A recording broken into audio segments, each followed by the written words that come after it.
tilbage. Serverne gik lige op igen. Ja. Jeg ved sgu ikke lige, hvad der skete. Nå. Jamen, det var lige, serverne lige blev Overfyldt. Ej, det var den sgu ikke. Jo, fordi du skal lige tænke på, det er en ny server, så du kan jo ikke klare lige med det samme. Nå ja, det var du sgu egentlig ret i. Det skal lige en ny, men god server. Ja, det... Altså, jeg synes sgu, den er fin nok. Nico? Jeg tror, en der spørger efter dig. Just let him ask me. Ja, bare fuck ham. Det er en spørg med, om han vil se det. Ja, så vil har jeg prøvet det, eller hvad? Ja, jeg gør det. Det skal du ikke. Nej. Nogle af jer, der har nogle... Det vælter jo ind med små æderkopper her, det er jo da fuck. Skal jeg lige komme ned og hjælpe dig? Nej, jeg har nakket. Alle sammen. Altså... Nej. Nå, okay. Jeg har nakket dem alle sammen med en hammer. Så mangler du bare lige at smadre spawneren. Der var ikke en spawner, der var bare 3 æderkopper, der bare synes, de skulle lege sammen. Så har vi 44 iron ingot. Ja, du har mange flere, når jeg kommer tilbage, kan jeg så fortælle. Det er godt, jeg var inde i vandet. Det ligger lige i en af kisterne. De kalder mig hen. Så nakket den sumpen. Hvor fanden er det, jeg kommer herover fra? Nu vil jeg gå ind og lave... Jeg vil op og finde nogle sugarcane, så jeg vil lave en sugarcane farm herinde. Jeg tror, jeg kommer lige tilbage med en masse. Okay, så venter jeg lige på dig. Jeg håber kraftedeme, du kan finde vejen op. Om jeg kan finde vejen op? Altså, jeg skal lige i gang igennem min 2 kilometers lange gang. Det skal du også. Jeg kan se Bundes navn, eller også er det dit. Ved du hvad jeg lige vil lave? Jeg kan se både dit og Bundes. Hvad? Jeg vil altså lige lave en dør imellem her, fordi at hvis folk lige skulle komme ind, så de vil gå lige op i huset. Så jeg laver også lige en dør. 4 døre faktisk, det bliver dobbelt dør. Hold da op, der er kommet noget cobblestone op her, hva'? Og der var lidt noget mere guld der til den der. Så har vi 4 døre. Så hvis vi kører indgangstøj i den der, så kan vi smide junk over i den anden herovre, den hvor den bugger. Ja.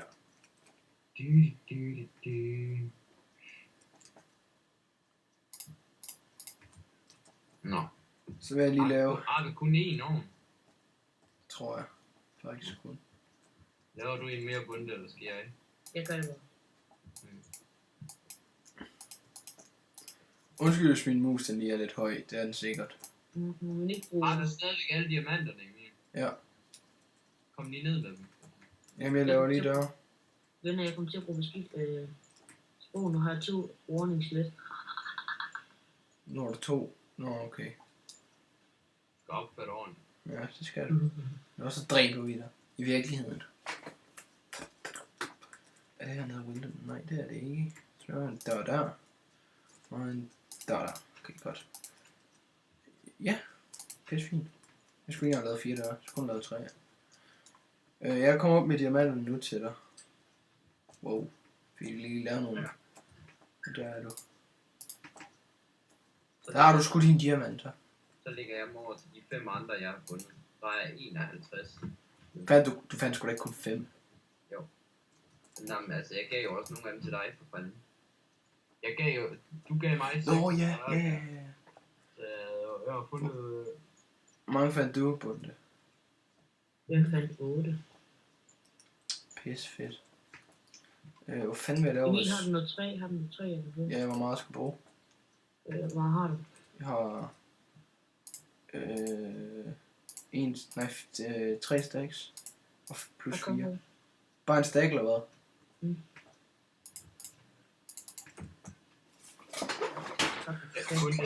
Gider du ikke bare lave noget af det om til nogle sticks, og så lægge det i kisten? Det kan jeg bare gøre. Hvor mange sticks skal du bruge?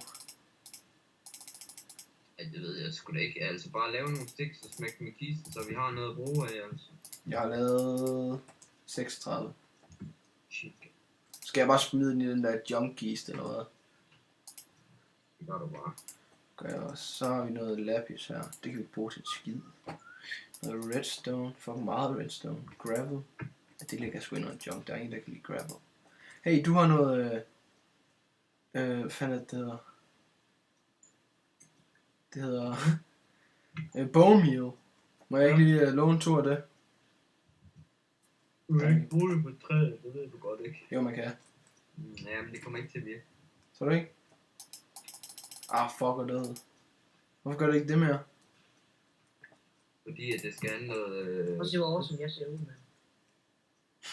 Må jeg gerne lave noget iron armor, hva'? Ja. Du fyrer den bare af, simpelthen. Danke. Og så skal vi lave, vi skal lave spande. Vi skal lave 2 spande, synes jeg. Hvis vi skal hente noget vand. Fuck af. Der er 9 diamanter tilbage nu. Det var sgu ikke meget. Nå, men vi har stadig 20. Så laver jeg lige 2 spande. Nu ligger der 9 diamanter inde i kisten. Må jeg lave en pickaxe egentlig? Ud af det. Ja.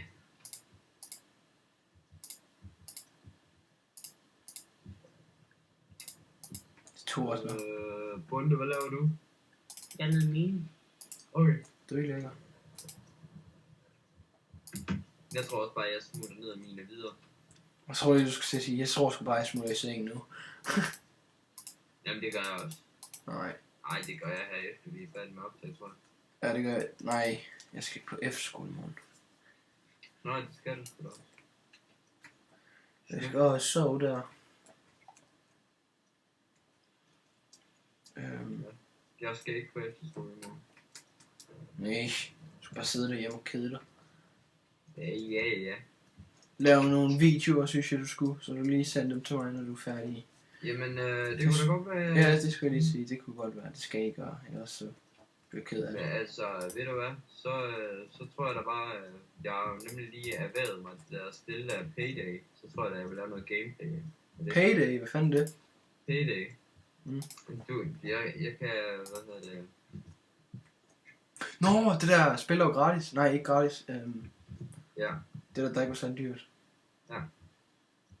Vi kan lige forklare, hvad det handler om. Det handler om, du er 20. Det handler om, at... Nej, nu kører jeg det lige ind her. Det handler om, at du er en amerikansk bande, sådan en virkelig professionel 20-bande, som laver de her indbrud og jobs her, hvor I gør ting for at få store sum penge iført klovnemasker, så I aldrig nogensinde bliver fanget. Ja. Og så er det for eksempel den allerførste mission, der skal du infiltrere en bank, hvor du skal holde gidsler og brænde dig ned i bankboksen og få taget alle pengene og så stikke af på banken. Og det er egentlig det går ud på at have sådan nogle små missioner, hvor du skal gøre forskellige ting. Der er også en, hvor du skal være på hospital og sådan. Men jeg laver noget gameplay fra den. Noget let's play i det. Og Bunde, går du i seng efter det her? For så kan jeg godt lige bruge noget hjælp. Klokken er 4. Ja, men altså... Jeg vil bare lige godt lige bruge noget hjælp, hvis det var, at du lige kunne have tid til det. Ja, Hvad skal du have hjælp med? Nej, men det er bare lige noget redigering. det er Mac egnet ting. Ja, det gider jeg ikke snakke med. Nej, men som sagt, så kommer jeg ikke til at bruge meget Mac. Eller spille på meget Mac. Fordi at... det er sgu bare bedre at spille på en Windows. Eller en computer med Windows. Og når jeg ved med, at der er en masse folk, der begynder på det der... eller nogle folk, der begynder på det der... med at... nej, nu kan jeg ikke engang huske det. Fuck that. Så bare glem det igen, ikke? Ja. Fuck hvad jeg lige skulle til at sige. Ja. Sgu lige meget. Ja. Jeg fucker op totalt lige nu. Du er også ved at være steneren og træt, Emil. Nej, jeg er faktisk ikke engang træt. Ikke så meget i hvert fald. Lidt. I hvert fald snart overveje at lægge dig til, ikke, hvis du skal op på efterskolen. Nej, jeg har faktisk tænkt mig, at mig ikke at sove i nat. Overhovedet ikke at sove i nat? Mm. Ui, er det Bundes, der ligesom går herhen, eller? Det går Nej, det er det ikke. Nej. Det er det ikke. Skal over. Og jeg er helt nede i bedrock til, så... Jeg går op og finder noget. Hvad? Så kan det være min egen. Sin egen lille ting. Min egen lille skattemis. Klart. Skattemis. Hvad er det? Shit happens, ikke? Ja.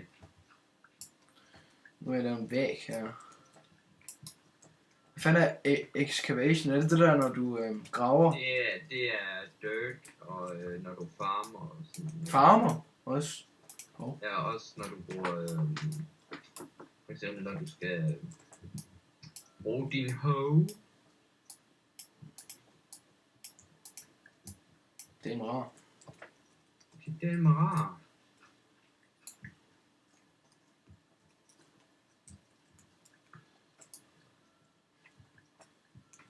Altså, i Fysik så tror jeg faktisk også, at jeg kommer til at optage på F-skolen, for jeg synes fandme det er sjovt.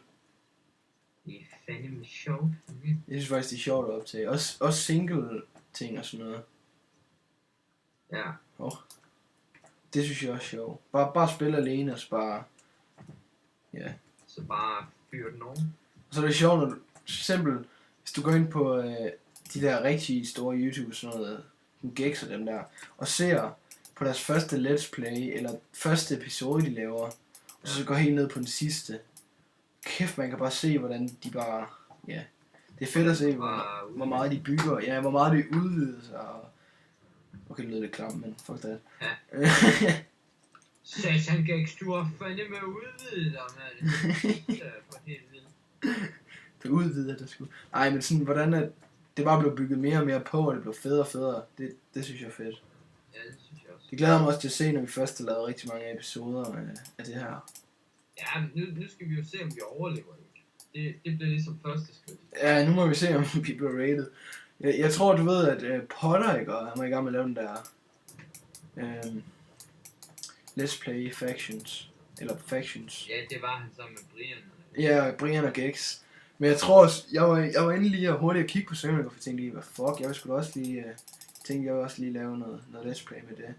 Så tror jeg kraftedeme med serveren, den er nede. Eller, den er ikke nede. Ej, hvor er det irriterende, de smiter helt vildt deroppe. Synes jeg. Smite? Jamen, de bruger smite deroppe, så det lyner helt vildt. Jeg tror det ikke bare, det er fordi, det er torden med. Ej, det tordner fandme ikke så meget der, når nu det tordner. Jo. Træls. Det går fuldstændig amok der. Ved du hvad?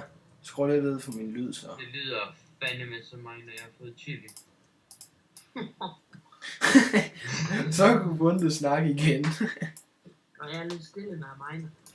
En koncentration. Ja. Det er også bare hyggeligt. Fuck, lag, man. Forsvandt alle de blogs, jeg lige har lavet. Eller, det jeg lige var i gang med at lave. Hvad fanden var det for en lyd, der lige kom der? Sådan noget.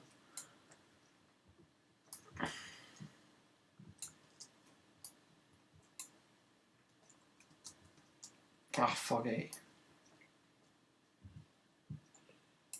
Sådan. Din dumme skillerrik. Jeg er i gang med at lave sugarcane farm. Godt nok har jeg ikke noget sugarcane nu, men du skal få fat på det. Og få fat på det. Ja, kan man grave op til overfladen. Jeg tror bare, jeg går til spawn. Så langt. Eller jo, vi er rimelig langt væk fra spawn, men det er ikke sådan, at jeg er gået i flere timer. Ikke fantastisk. Det er ikke flere timers go-tur. Der. Fuck, man. Kom der vist lige noget gravel med. Men jeg synes altid, det er mest hyggeligt at filme med sine venner.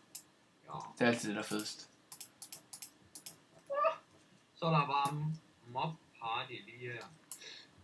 Er der mange? Nej. Kun sådan 20-30 stykker.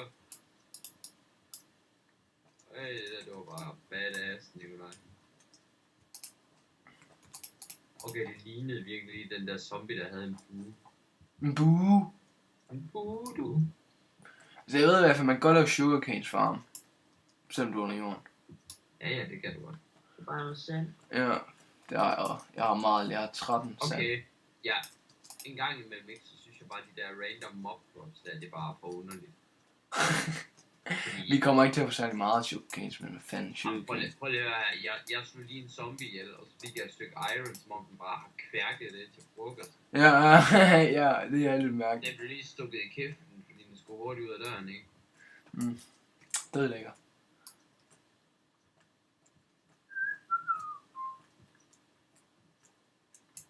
Men jeg ved ikke, jeg tror først, der kommer video for mig igen i næste weekend. Fordi jeg skal Men lige... så kan I jo gå ind på NBNT Gaming. Ja, det synes jeg også, I skulle. Men ja, jeg synes, I skulle ind og se det imens, fordi at jeg har måske lige lidt travlt på F-skolen der, fordi at det er lige startet. Eller jeg lige starter der. Skal du fandme dø, dit lille lorteskelet? Hvorfor gror de der træer ikke? Måske står de for tæt på hinanden. Nej, jeg mener, at vi skal bruge noget glowstone, faktisk. Og nu skal jeg passe på, hvad jeg siger, fordi så får vi endnu nogle af de der... Ja. Ved du ikke det? Kom så. Og jeg sætter bare en masse torch, så ser vi sgu, om det skal noget ved det. Jamen, det er sikkert noget i den stil, ikke? Det skulle i hvert fald bare være lys. Det skal du sikkert nok. Så det har jeg sat noget af. Sådan der. Spring. Sådan. Så har jeg en torch. Nej, jeg kan lige sætte den sidste. Der. Og jeg smutter lige tilbage i sparen. Fordi jeg vil lige se om jeg kan skaffe noget sugarcane.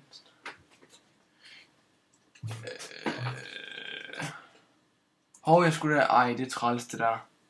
Hvad? Jeg glemte at sætte sky bag. Eller sådan at ikke forstyrre. Det må I sgu undskylde. Det vil jeg...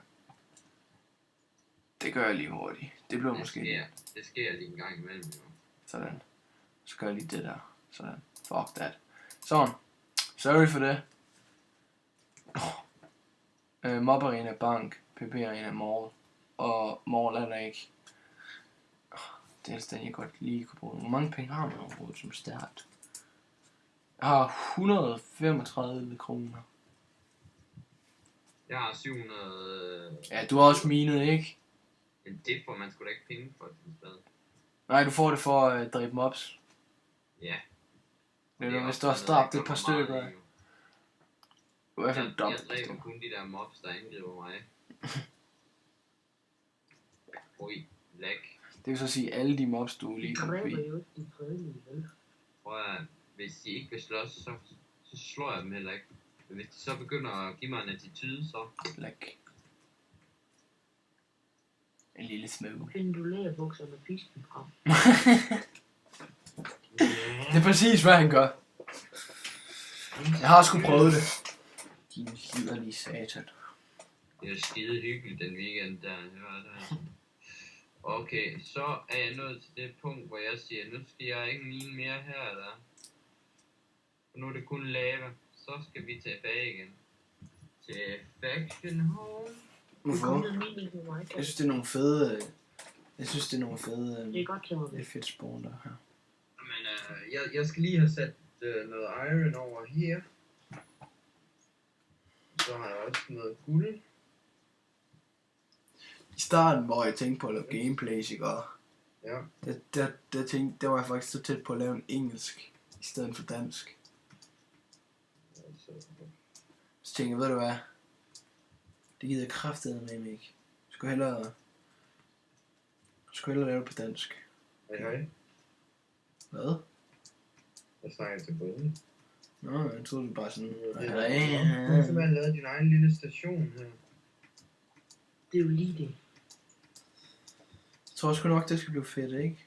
Så miner jeg bare den anden vej. Au. Lag. Jeg griner kraftedeme med, hvis jeg kom til at sætte lyden af i den her video. Nej, det tror jeg ikke, du har. Ej, det har jeg da ikke, men hvis det er ikke, og så må I gerne slappe mig, så hårdt I kan. Okay.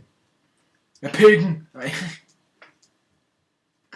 Ej, det var ikke sjovt, vel? Det var klamt.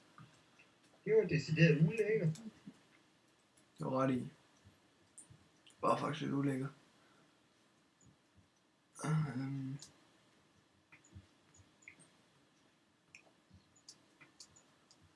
Noget sugarcane over nu her. Nej. Det var der ikke. Sugar and spice and all things nice. Hey, får vi copyright?